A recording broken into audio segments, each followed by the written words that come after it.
Thank you for joining us. Good afternoon, everybody. This is the Aspen City Council work session for March 7th, 2022. Today's agenda on our work session is for a financial update, and then we have board and commission interviews.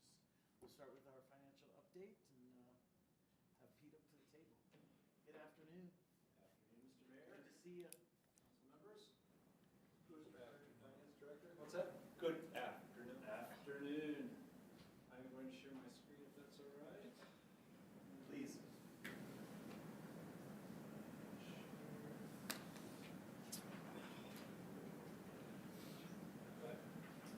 All right.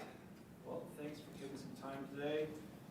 We're going to do a little bit of a recap for 2021 as a kind of a financial update and kind of a kickoff to the new year. And then talk about just kind of what's on the horizon and go from there. So looking back in 2021, it was a heck of a year. We really didn't know what to expect and how fast the recovery would happen when we set the 2021 budget. We were, reacting to 2020. I think COVID really kind of hit the scene in February of 2020 for us. And that was, I'm going to ask you to, or maybe it's your first time presenting in here.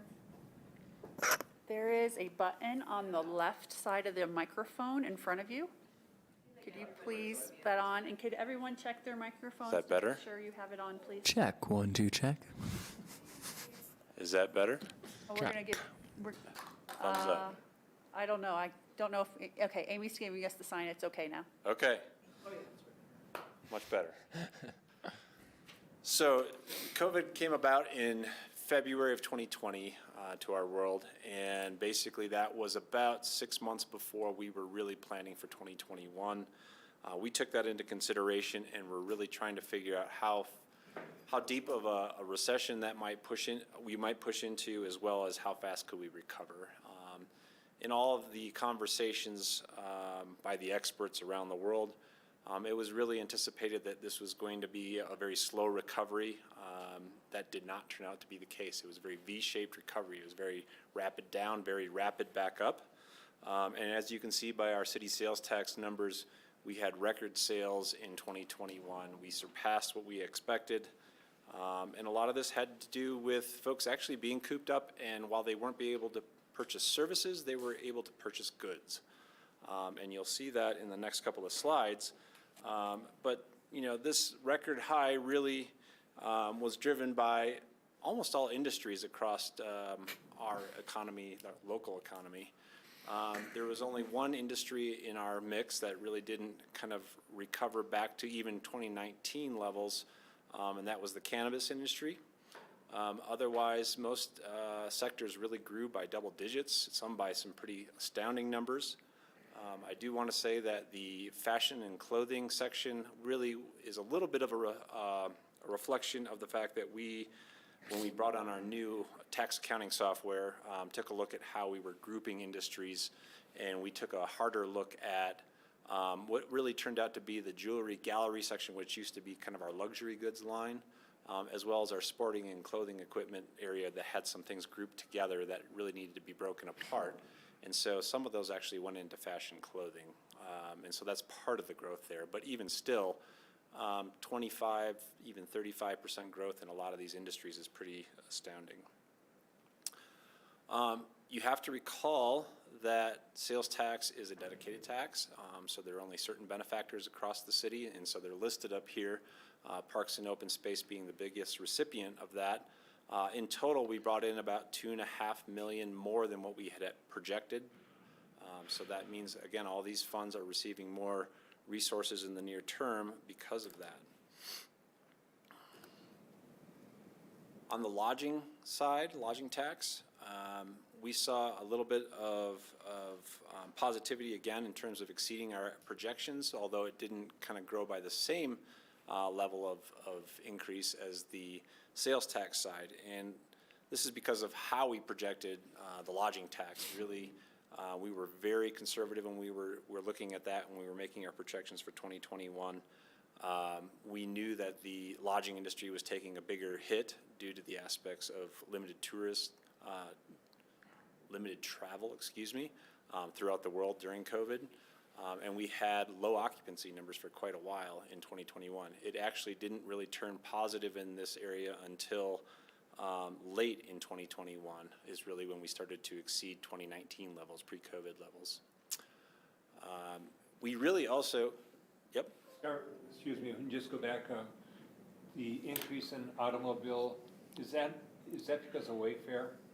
In automobile or just across, I'm sorry, you said? In the sales tax, In miscellaneous? it was under, I thought it was automobile was up 61.6%.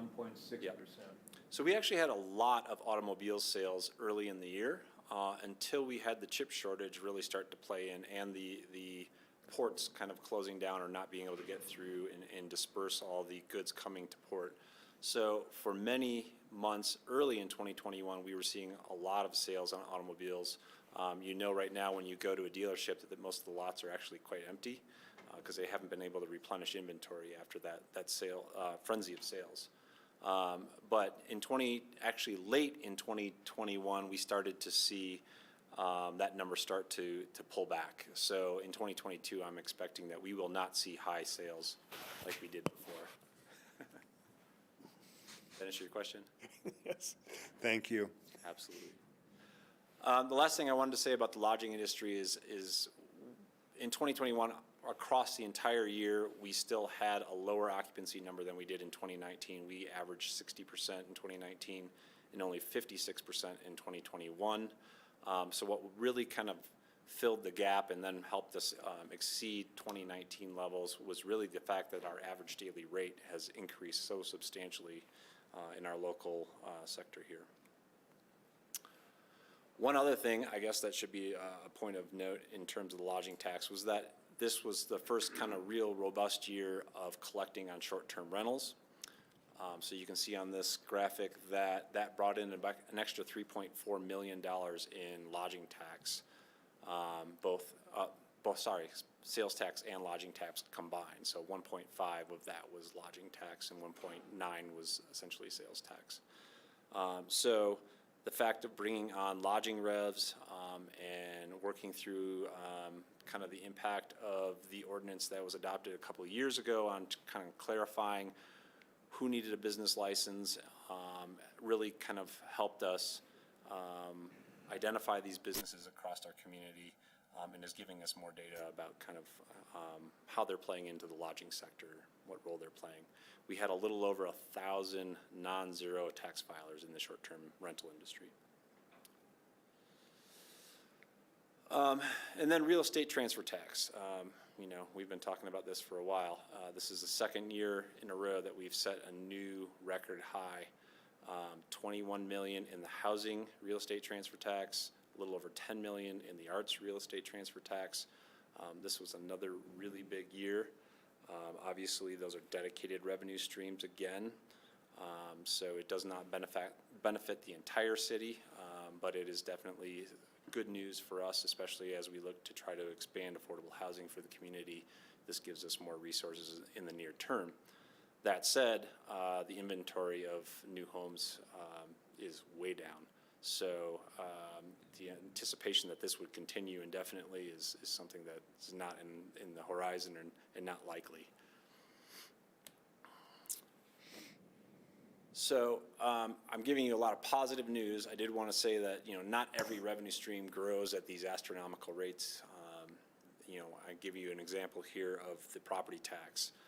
Our general purpose property tax is something that is limited. So even though we have these phenomenal growth rates in some areas, some funds are actually a little bit hampered by how fast they can receive new revenue.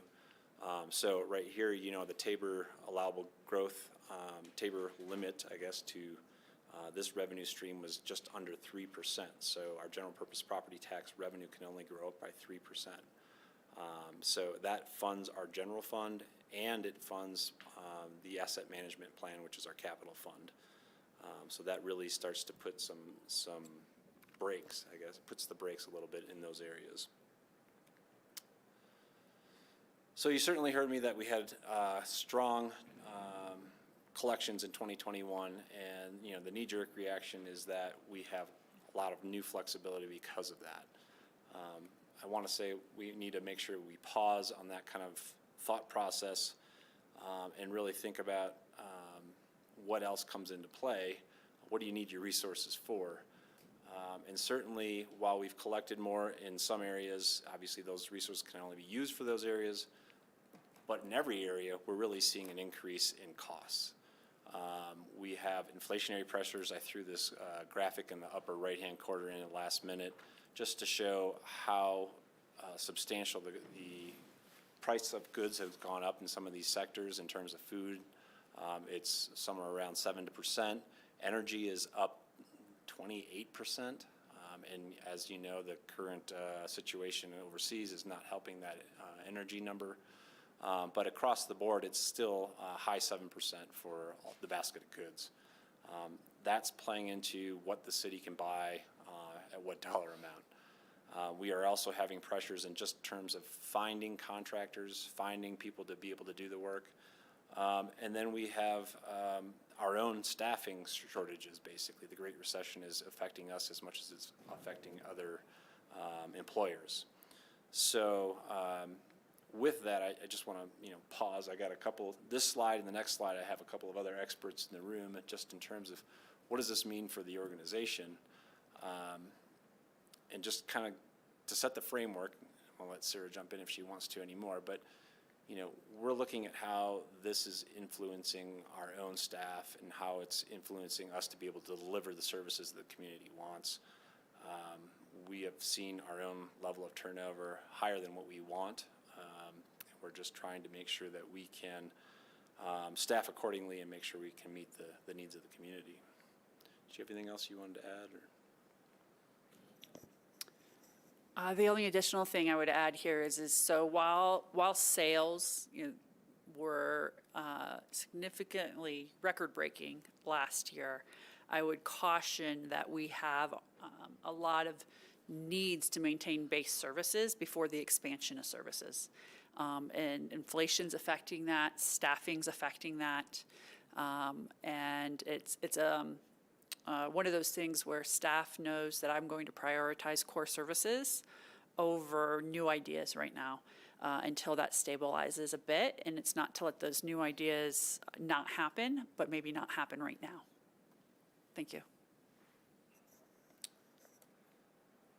The other slide that I wanted to share with you is just the impact that we've seen from construction materials escalating substantially, as well as just kind of the overall construction index and how that's really playing into what the city can accomplish.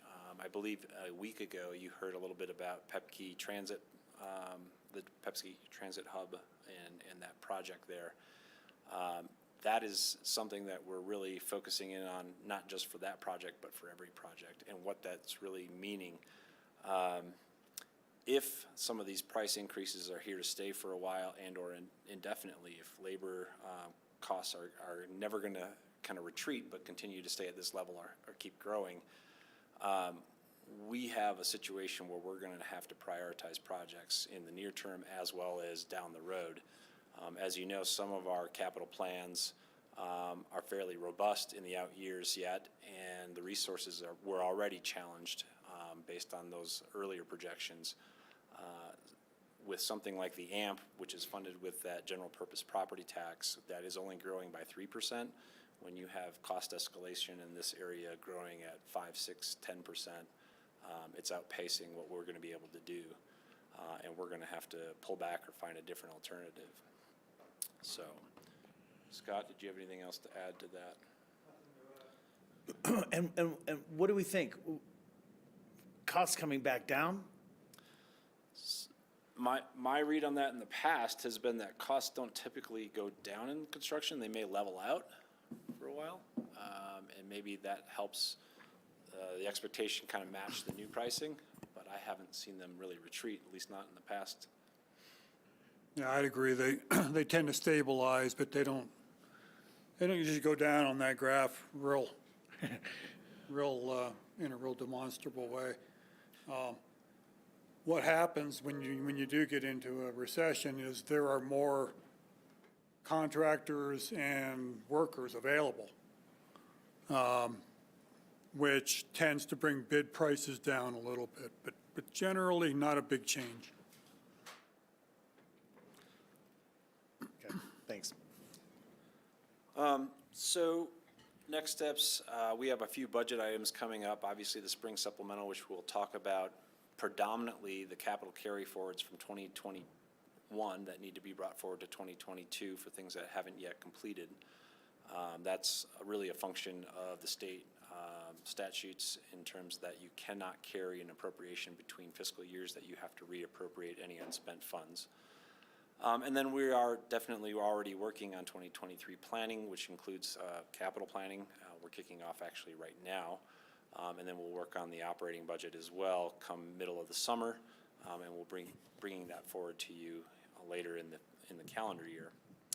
I did want to note that, we're going to be monitoring our revenue streams that we just talked about over the next number of months, and I'll bring back another update in June for you all with some current year numbers as opposed to just kind of wrapping up last year. But just in today, I'm still working on the actual publication for the report, but sales and lodging tax for January were up about 24% over 2020. And the real estate transfer tax, we actually had a softer January, but February pushed us back up to over 30% higher than last year. And I already know that March has a big commercial sale that we all just heard about. So I anticipate March is going to be very strong as well already for the real estate transfer tax. That particular one is obviously a one-time anomaly. That's not kind of a statement of the overall economy or market, but it certainly is one that moves the needle quite a bit. So the last thing I had for you, which is a little bit tied to this but not directly, is that I know there was some questions about taxation and in terms of is there a cap on the amount of sales tax that a community can levy. Pre-Tabor, there was a limit. Post-Tabor, all these questions go to the voters. So that limitation was kind of removed, and it's up to the individual communities. I did provide for you, obviously we're at 9.3%, and here in Aspen, Snowmass Village has a rate a little bit higher at 10.4%. I did break down that 9.3% on the left, so that just includes our own tax as well as kind of the other jurisdictions that overlay. And then I did a quick look in terms of just by county where are the highest tax rates. Pickens County is tied for third on the list. Grand County and Clear County are a little bit higher than us in various places within those jurisdictions. So that kind of gives you just a framework. The lowest county tax rate is a 4.9%. So, and with that, I'm happy to answer any other questions. The one thing we're not covering today that I think would be valuable to the councils, Pete and I were just discussing some data regarding the free market housing price increases throughout the valley. So while you saw what happened in Pickens County in terms of real estate transfer tax, I think it would be beneficial to understand what's happening in Carbondale and Glenwood in particular as well, since that's where a significant portion of our workforce is at. Just check with the council if you have an interest in us preparing that report. Or having our broker stop by for a brief discussion or something. I was pretty surprised when I saw the average sales price for fourth quarter in Carbondale. Yeah, I bet. Is it roughly escalating the way that it is at this end of the valley? I don't know if I can do a comparison by percentage, but it's enough when I look at what people are paid here in Pickens County. Their ability to afford in Carbondale is shrinking significantly, and it's also shrinking significantly in Glenwood. Yeah. Do we need a deeper dive on that? What I heard is 3 of you are interested in additional data. Yep. See.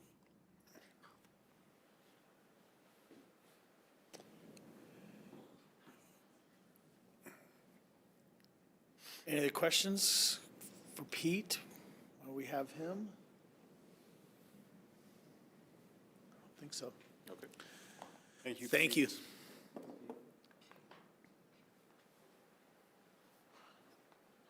make one comment? Yeah.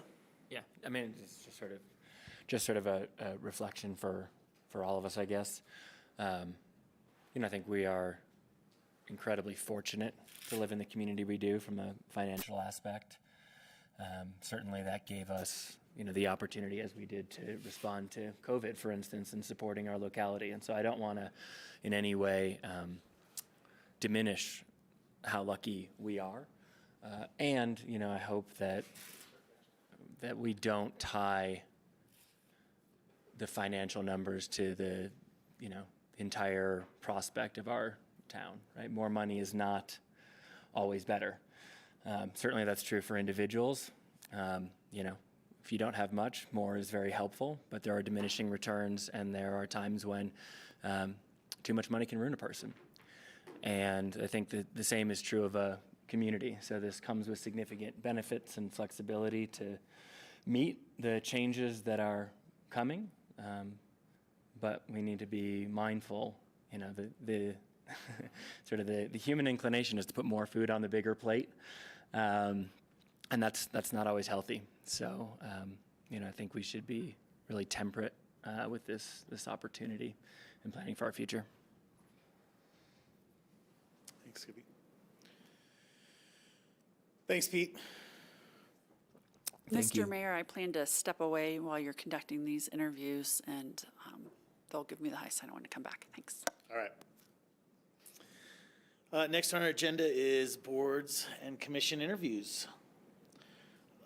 We have a couple applicants with us now. We are going to start with, I believe, CCLC.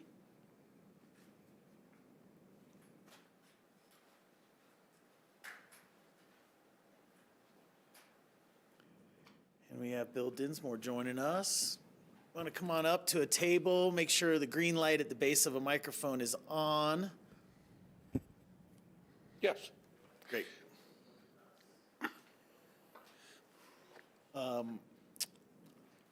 How many years have you been on CCLC? 24, 5. More than toes and fingers, for sure, yeah.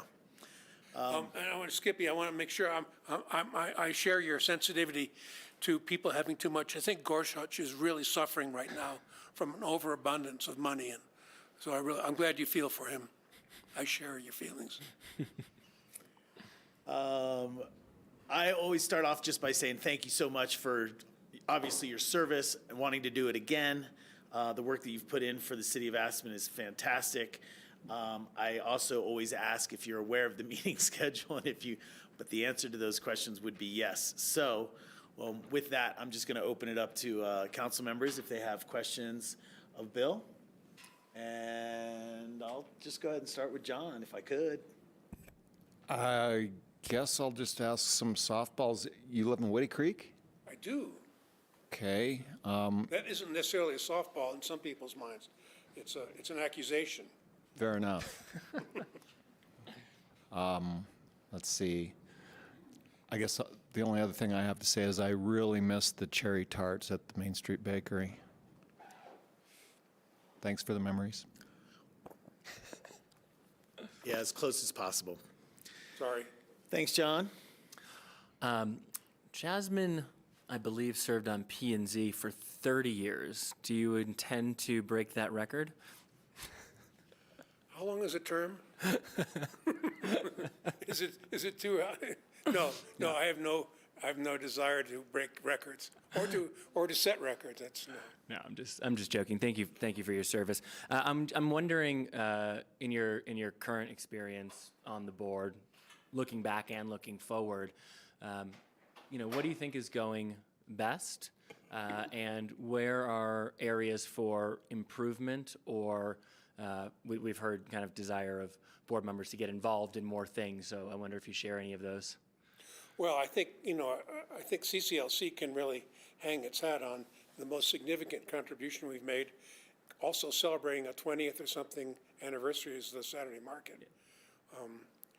I remember when we started this, we had, I think, 3 farmers come to us, 2 of which are dead, Jack and Bill DeVries, but and wondering if this would ever work. And if we would take it on. At that point, the management in the city really didn't want anything to do with it. I don't know what department was being approached about, would you manage this for the city? And anyway, we said we'd take a swing at it. It's worked out pretty well. So that's the most significant. But there've been lots and lots of other things. We've been advocating for special event opportunities for the city for a long, long time, and we continue to talk about opportunities to do that sort of thing. Al fresco dining is something that we took on our shoulders years ago. Believe it or not, there was a time when you couldn't get restaurants to go outside of their normal boundary and go into the malls and offer food. They had no interest in it. Now that probably has changed a little bit. And we may visit that again, of al fresco dining, but we poke our noses in all sorts of places. Excellent. Thank you. Hi, Bill.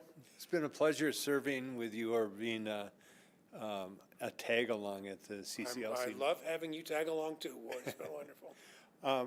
I guess one of my concerns is that I'm looking at the number of people that are Angie's going off, Jeb's going off in September, Amanda's going off in June. So I think we're in a position where we need to be recruiting new members, and Well, I'm in light of that, we've had, and you know, I'm sure, it's been difficult to recruit people to boards and commissions. CCLC is one of the more obscure ones. People don't know, even people who apply and get on don't know what the hell they've done. So it's a challenge to get people to apply and stay on. I think the group we've got now, I would be surprised if the ones who are going off will not reapply. I think the ones who have been doing it for the newest folks been doing it for the last couple of 3 years are really invested in the opportunity and enjoy it. But it's a challenge, as you know, to get people to apply and serve on boards and commissions in a significant way. And I'm appreciative of CCLC's expressing an interest in perhaps getting involved in the uses at the Armory and taking on more roles. And I've a number of times mentioned that I think the gold standard for a selection process is the Saturday market, that it's thorough, it's as objective as it can be. It's defensible, and I think it's replicatable. So I thank you for your service and look forward to seeing you more. Thanks. What do you think about the makeup of the board right now? Do you think it's got good representation of different sectors? Everybody communicates well and works together on the issues? Tori, the part of the, I think it's difficult. There was a time when we tried to, and I actively was involved in trying to recruit people to be on CC from various sectors of the business community, from restaurants and lodges and retail. And now now we're in the warm body phase. But I think it's most difficult to get people from the lodging community. We have, Terry's been on, and she represents the teeny lodge community. That's a hole that I would like to see filled better. But it seems that people in the lodging group, when they do want to put their hand up and get involved themselves, do it through ACRA. And ACRA has the most significant lodging constituency and voice. And so because of that, we've tried to interact with ACRA more over the years, to engage staff or other people in ACRA to come and visit CCLC to be engaged in the conversation for the lack of having lodging people involved. So we try to connect through that conduit. But it's, that's the biggest hole, I think. So we've got people in real estate and a little bit of restaurant, and well, it's a good mix. It's a good age mix also, from ancient people to less than ancient people. So we have very lively, interesting conversations I'm impressed with how engaged the folks are, and I hope they reapply. It's a good group. I can speak for myself. I really would like to see CCLC doing more and being more involved with outdoor dining, with perhaps definitely get input on armory programming and also the downtown initiatives that we've been doing for pedestrian, not just safety, but activation. We're really looking to increase pedestrian traffic and dwell time, and so I'd love to get more input from CCLC as we move into this next year. Good. I mean, I don't think there's a resistance from that group, from our group, to not be involved. Well, thank you so much. Please be safe getting home. It's snowing again. I will. Well, good to see you all. Nice to meet a couple of you I've Thanks, not Bill. met before. Nice to meet you. Meet you as well. Thanks, Bill. When's the next CCLC meeting? Keep the book. Wednesday or next Wednesday? Nicole, have we noticed a meeting for Wednesday for CCLC? This coming Wednesday? I don't think it's next week. It's next week? Okay. Great. I think so. Thanks again, Bill. Thanks. We are on to our next board. We are going to go to HPC. HPC looks like 2 regular members and 2 alternate members are what we are onboarding. And everybody does remember that about a month ago or so, we had some other applicants and interviews. This one is Sherry Sanzone, and I don't know if she is joining us. Yes, she is. Sherry, are you there? I am. Hello. Hi, how are you doing? Great. How are you guys? Well, pretty good. It's been, a topsy-turvy week or so here in Aspen, but I think we're doing all right. Sherry, you're currently the alternate member on HPC, I am. and you are interested in not just reapplying for alternate position, but are you interested in a regular position? Actually, I would be very happy keeping my alternate position.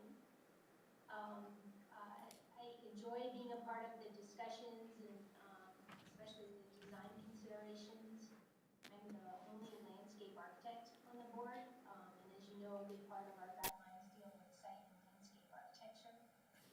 But I sometimes have conflicts, and whether it's my firm's work or my husband, who's Chris Bendon, sometimes presents to the board. So I feel like I want to volunteer and I want to be helpful to the board, but I feel like I have too many conflicts to commit to a regular member role and not compromise the board integrity. Have you been a voting participant in many of the meetings that you're attending? In other words, do you find that somebody doesn't show and that you are a voting member at many of the meetings? Yes, I am, and because we're shorthanded as a board, I find that I am able to vote, but probably more importantly, I'm able to be a part of the discussion, which is always really fun. Well, thank you so much for your service, and I'm going to open it up to other questions from council members. I'll start this way if we can. Just thank you for your service, and I really don't have any further questions. Skippy? I also do not have any further questions. John? I'd also like to say thank you for your service, Sherry, and I'm glad we have a landscape architect on planning and zoning. Thanks. Sherry, I guess I'll use this opportunity to speak with a HPC board member. We've struggled a little bit here at the council table on some of the decision-making by HPC at times, and just want to get your take on how you feel the process works right now, the oversight and purview of HPC. Do you think that it's operating well? Do you think that there should be some changes? One of those issues is that some members of council may feel that there have been decisions made that may not be best suited at HPC, and that council should have maybe final authority in some cases. How do you feel about that? It's a great question. I think that the purview of the board, as it exists today, works really well for the most part. Our board is mostly focused on the design, and in that meaning the design as it meets the design guidelines for HPC for historic properties. And I think where maybe our board has gotten into a little bit of trouble is sometimes reached outside of that. I feel like if we're staying within the guidelines, which are, very well written, they're easy, relatively easy to interpret. We've got a history behind those guidelines and how they've been interpreted. I think we can be, our board can be most valuable to council and also to the community by really focusing on the design elements of a project and not some of the other, how do I say this? Some of the other considerations that are better set up for planning and zoning or for council to handle. Thanks, Sherry. Ward?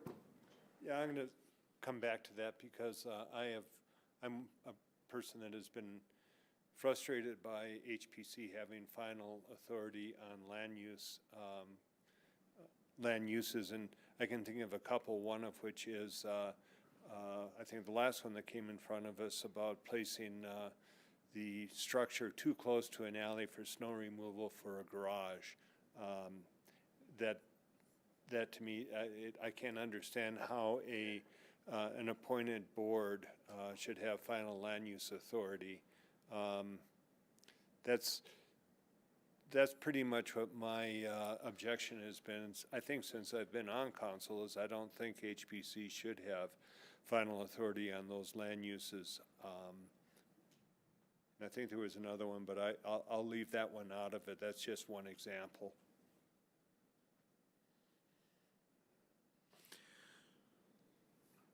Sherry, thank you so much for the service that you've already given to the city, and we appreciate you wanting to re-up and continue volunteering on this commission. It's invaluable to the city of Aspen to have our volunteer boards. So thank you so much. We will be in touch very soon. Thank you. Great, thank you. Thanks. Next board that we will be getting to is Planning and Zoning. Looks as if we are looking for 4 regular members, 2 alternate members. And tonight we have with us, I think Christine is here for P and Z.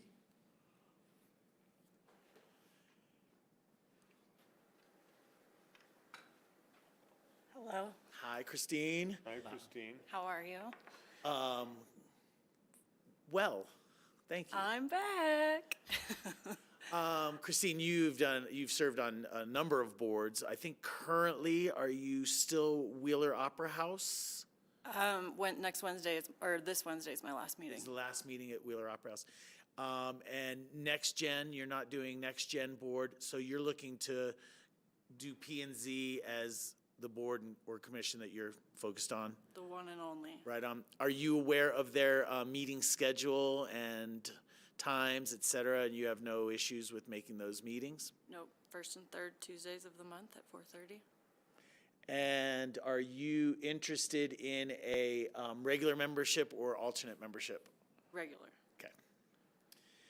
I'll go ahead and open it up. We'll start with Skippy. Why P&Z and why now? I've done the other 2, so I figured why not try a third. No, I think P&Z is the next place that I'd like to serve the community. I think some of the decisions being made at the level there, advising city council, are very important to the shape of where we've been as a community, where we're going. I'd like to be a part of that. I'd like to learn more about the process by experience, and yeah, it's a way to stay involved with a different part of Aspen service. Have you sat in on any P&Z meetings? I have sat on P and Z meetings. I've covered them as a reporter as well, but not recently. Got it. Yeah. So this question may or may not be one you can answer if you haven't sat recently, but I'm curious, having observed the meetings, is there something specific that you think you can bring to those meetings as a member? I think in general, I can bring critical, objective thinking as a member, which is key to P and Z. I know decisions are made in respect to the Aspen Area Community Plan as a guiding document, and objectivity is part of that decision-making. So I would bring that, which I think is pretty powerful. Great. Thank you. Board? Good head Hi, shake. Hi. thanks for Thank being you. here. Thanks you for being willing to serve. The no look. I think you will become more familiar with Title 26 than I think most of us here. And as you go through all these land uses, I encourage people, particularly in P and Z, to bring to the attention of City Council where changes can be made and advise us on where you see discrepancies, weaknesses, or areas of improvement. So I offer that invitation to you. Okay, good advice. you. Thank you. John? Hey, Christine. Hi. Really pleased to see that you mentioned the Aspen Area Community Plan. That's really important to me and I think to everybody at this table. I agree it does need updating, but it's what we've got right now. Maybe you can help us write a new one. Thanks for your service so far, and thanks for your continued service. I think having someone with journalism skills is an asset to the Planning and Zoning Board. So thanks. Thank you. Thanks, Sean. The only thing I would say is, planning and zoning does some hard decision-making, and just want to know that you're going to be able to make those hard decisions. It's, it can be very difficult. The room fills up, and oftentimes it's people and so just to make sure that, you will be able to kind of take the duty and do it. Yeah, I look forward to that. I've been on 2 boards that have not had a lot of difficult decision, full of room participation. So I think this will be a different experience, and I'm eager to see it. Well, I can say I support you. I think you're wonderful. I think you're smart. I think you're invested in the community. So it's all the qualities that I look for somebody that's going to be on P and Z. So I'll just tell you right now, I highly support you. Thanks, Tori. I'm going to think about it. Wait, not for it. And you're a Husky. Wow. Oh, yeah? What does that mean? University of Washington, it's an awesome school and beautiful campus. Yeah, it is. I thought you might have been a cougar. And No, I'm a Vandal. University of Idaho Vandals. It's a true story. The timing of that is fantastic. Yes, it is. Oh, the timing all weekend has been unbelievable. There's no red paint under my fingernails, I swear. Christine, thank you so much. Thank you. Thank Be in touch soon. Bye. Does that trigger the Vandal? Yeah, Vandals don't like cougars. That's amazing. Vandals don't like it. There's so many layers to that joke. While I stare out at Red Mountain. Our next board for interview is the Wheeler Opera House Board, and we have Tim Sack here with us.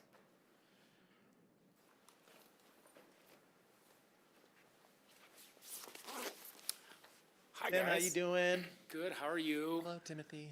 Hello, Skippy. Doing very well, thank you. First off is just that question about the availability. You understand the meeting schedule, time commitment. Yep. And that it is, and you also understand the role and the responsibilities of the Wheeler Opera House Board. I do. Have you attended any Wheeler Opera House Board meetings? I have not. I just want council to know that Tim and I have been talking for probably a year now about Arts Council, public art, and the like. So his interest is not just in the Wheeler Opera House for what it is as a facility, but in the greater arts in our community as well. And I just wanted to put that on the table so that you know that I've been talking with him and really working with him to see if there's a role for a public arts commission in Aspen. And just recently put together some information about some other arts commissions that exist to give us a starting point for maybe consideration. So I just want to say thank you for the work that you've been doing with me as well on that. Of course. I'll open it up to questions for Tim. John, go right ahead. Yeah, I just have a quick one. What's the designation that Carbondale has? It's a state designation, It's art. like an arts district. Yeah. I've been hoping that Aspen could take part in something like that too. I think that opens up state dollars, which is great. It opens up a lot more influence, so I think it's something we should pursue. Excellent. I think if Tori's been working with you for a year, that speaks volumes. If you've got Tori's support, you have mine. Okay. Thank you. So I was gonna ask about that. I'm really supportive of seeing some form of arts council come together. You know, I'm a big supporter of public art. How does your application to this board interface in your mind with that desire?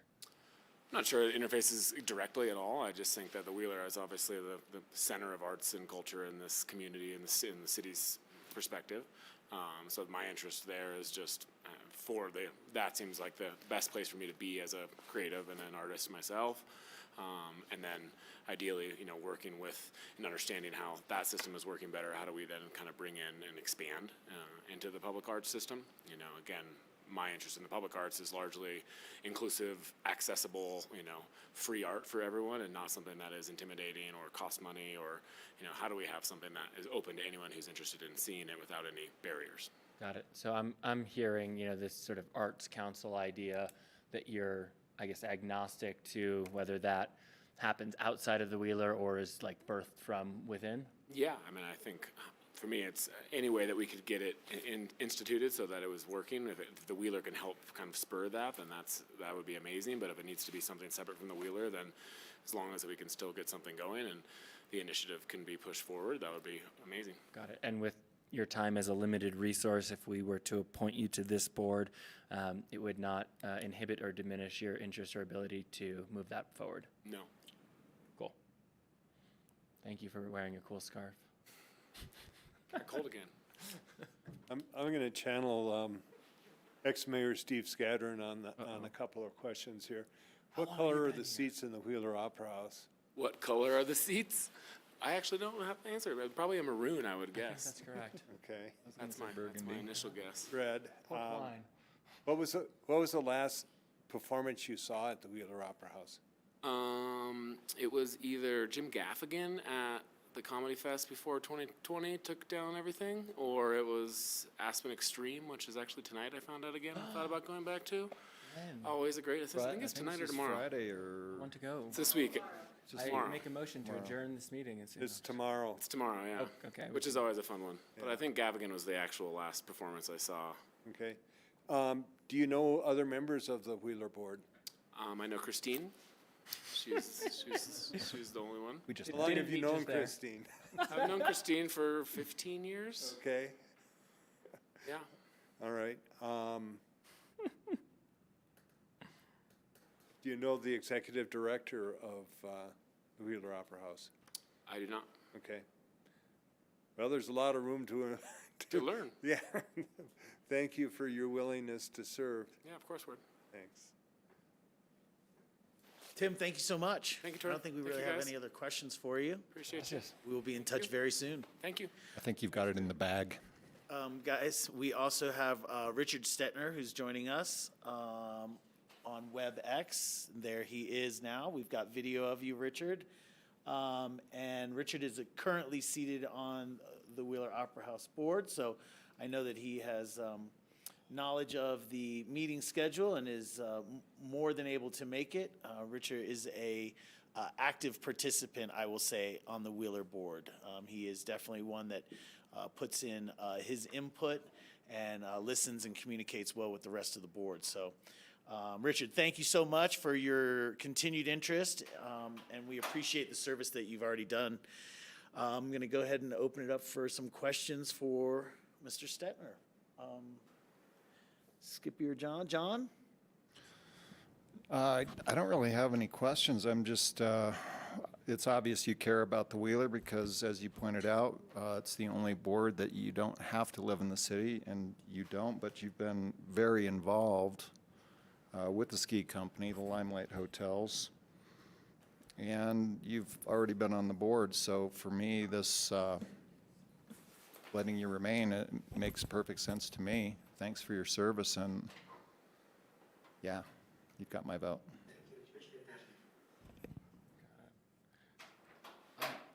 Richard, how long have you been on the Wheeler board, and can you tell us a little bit about what that experience has been like for you?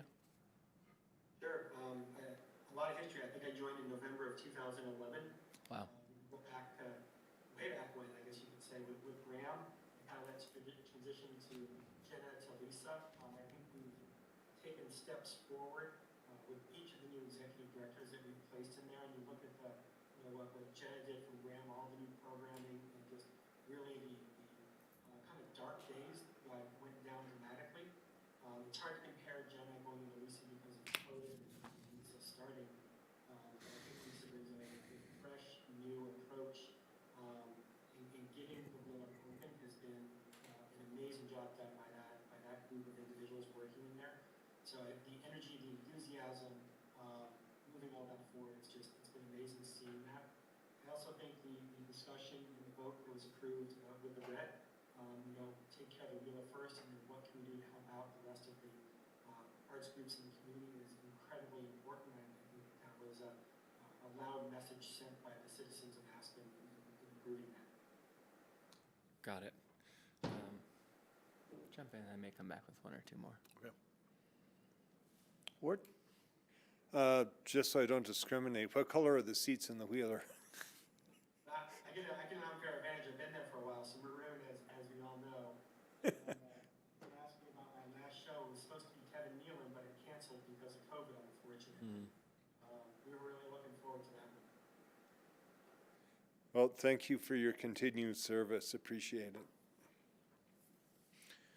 Thanks, Ward. You have no questions? I don't. No? I meet with Richard once a month. All right. Got it. Thank you for your service then. I appreciate it. Good.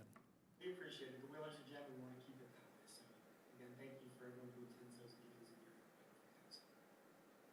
Thank you. Any further? No, I think he's the man. Okay. Richard, thank you again for your service, and thank you for your continued interest in serving at the Wheeler Opera House Advisory Board. We appreciate you. Thanks, Richard. Thank you. Have a great evening, and I appreciate the time. Thanks. Ciao for now. Bye-bye. All right. Let's see, I believe that is it. That's it. Again, I'll just remind you guys that we did have interviews. I will send an email to you guys just to put those names back in front of you, and then we'll get some input on appointments. All right, that is our work session agenda for the evening. Want to thank Grassroots and those that joined us on WebEx. We also want to just take one last second and say that we do appreciate our volunteers that serve on our boards and commissions. They are truly something that makes Aspen tick and make it so special. So for anybody else that's out there, spread the word. We still have openings on different boards, and we are still taking applications. We will be doing interviews as we can. But just to encourage anybody out there to get involved and be part of one of our volunteer boards and commissions. They're very, very important. That's all. We will adjourn our work session for today. Thank you. Gracias.